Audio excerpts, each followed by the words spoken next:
Hello everyone and welcome back. This is Aretha. I recently reread the book At Your Best by Carey Nieuwhof, and I want to share some of my main takeaways from that book. I have written a more in-depth summary for this book, and I'll put the link in the description box so you can read it. Carey Nieuwhof talks about the three main assets that we all have: time, energy, and priorities. I have done a recent video on time management, so for this video, I'll focus on energy management and priorities. So let's start with a couple of nuggets of wisdom that really resonated with me. The first one is the idea that this is not just a season of your life. More likely than not, this is just the way you live your life. We tend to think that things will be better once we get through this rough patch. We keep thinking, once I finish this big work project, or once we move into the new house, or once we do X or Y or Z, then suddenly things will fall into place and life will feel less hectic. But if you find yourself, like myself, going from rough patch to rough patch, you keep thinking that things will get easier, but they never do because there's always a new project that takes up all your time, then maybe it's time to consider that this is not just the busy season, this is just the way your life is. When we stop lying to ourselves that the hectic pace of life is going to slow down at some magical point in the future, I think we gain clarity on the fact that this is just not a sustainable way to live. And that makes you want to go back and tweak things so that your life can be more manageable in the long term. We have to start by acknowledging the truth, that this may not just be a busy season, our lives may just be built to be busy all the time. The second idea that really struck me is the fact that taking a day off is not the solution.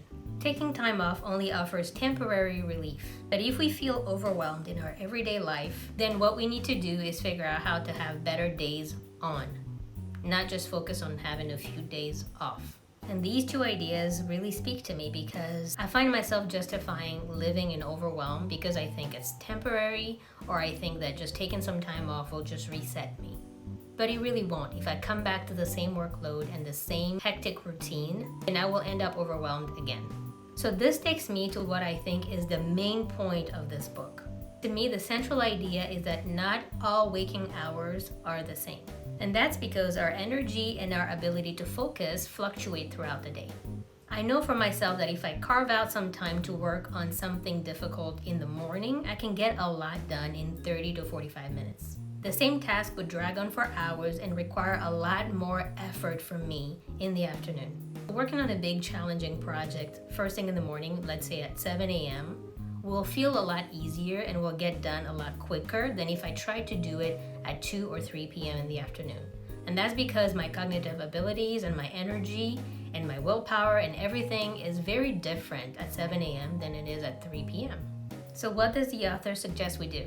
Carey Nieuwhof's first main recommendation is that you need to learn to focus your time. And one point that really sums it up for me is that there will always be more possibilities than what you have time for.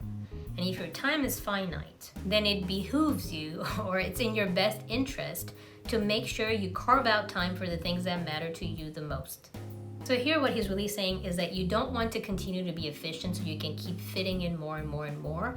You want to make sure that the things that matter have your time and attention. The other thing Carey talks about extensively is the need to leverage your energy. And as I mentioned earlier, not all waking hours are the same. So here, Carey identifies three main energy zones. A green zone when your energy is high, your mind is clear, and your focus is sharp.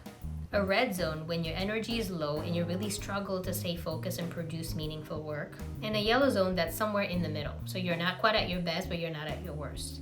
A great exercise he recommends is tracking your energy throughout the day and basically developing an energy clock. Once you clearly identify what your green, yellow, and red zones are, you can plan your work accordingly. And obviously, you would try to do the most important, most impactful things during your green zone as much as possible. One thing I really like is that not only are you getting the most important things done in your green zone, but Carey also recommends that you use that green zone to learn and to hone your crafts, hone your gifts. That tends to get overlooked because if you're good at something, you don't think that you have to keep working on it. As he points out, that's a mistake and your gift really needs honing. And the third recommendation from the author is to realize your priorities. So there are three main factors that have a tendency to hijack our priorities, and those are poor prioritization, our own distractibility, and other people. In order to make sure that our priorities get the attention and time they deserve, the author says that we should aim to spend 80% of our time on those priorities. So this means first you identify what your priorities are so you're clear on that. And then you plan your green zone to work on those priorities, and you try to focus 80% of your time and energy towards that. This will mean minimizing distractions and minimizing how much we allow other people to hijack our priorities. The author makes very interesting observations about relationships. And he says that most of us are wired to maintain 3 to 5 close relationships, 12 to 15 friendships, and approximately 150 looser personal relationships. So these are your Facebook friends, people in your broader network, at work, or in your personal life. And once you're clear on the different tiers of personal relationships, the author recommends that you tailor how you respond to people in those different categories, based on how important they are to you. So don't treat everyone the same way. The closest people to you should get the quickest response time from you and the most in-depth responses.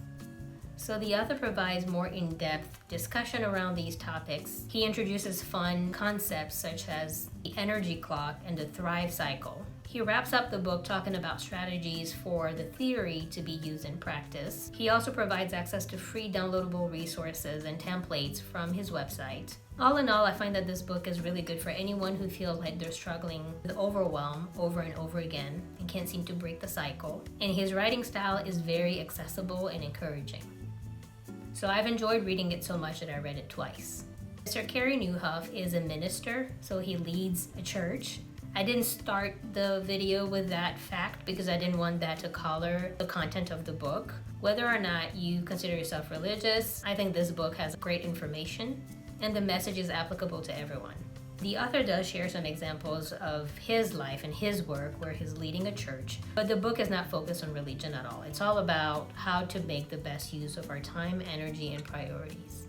So have you yet considered what time of day you are at your very best?